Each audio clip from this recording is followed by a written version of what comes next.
who have witnessed the injustice for far too long.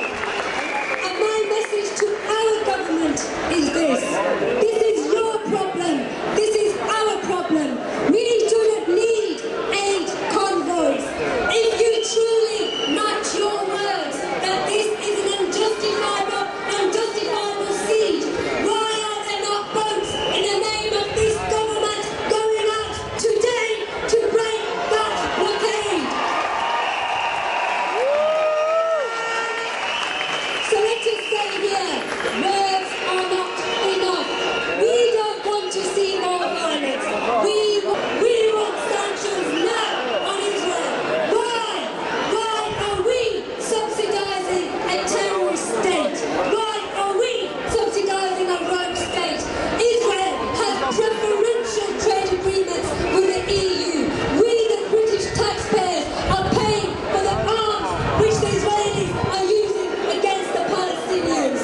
We say enough is enough, not just to the Israeli government, but to our government. Enough is enough. Enough is enough. Enough is enough. Enough is enough. Free Palestine, free Gaza, free Palestine, free Gaza, free Palestine, free Gaza. Thank you very much.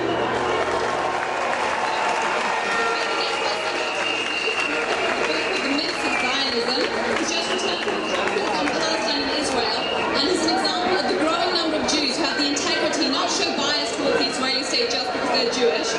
He was willing to sign one of those documents saying that he's given up his right to return to Israel, and I wish there were more Jewish people like him, so I'd like to introduce John Rose.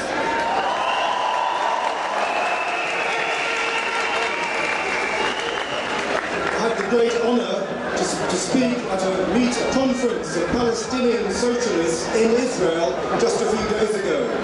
These Palestinians have called a conference to demand the right of return of the refugees and for a one-state solution. When news of the atrocity in the high seas broke, they all left the conference and went back to their Arab towns and villages inside Israel. You may have seen pictures of one of these towns. It's called El Fahim. It's the second largest Arab town in Israel. And they called a demonstration which was on all the world's media. You may also have noticed, as a Palestinian woman MP, she was on one of the boats, she was arrested, and she got back to Israel, she received hundreds of death threats, and she was told, go back to Gaza, you're a traitor. What this tells us, there's no such thing as Israeli democracy. There's just Israeli oppression. Now we're standing outside 10 Downing Street. I want to tell you about another critic of Israel, who's an Israeli scholar. And he used to be a supporter of Israel. He's called Professor Avi Schlein. He just wrote a book where he denounces the Balfour Declaration, where he says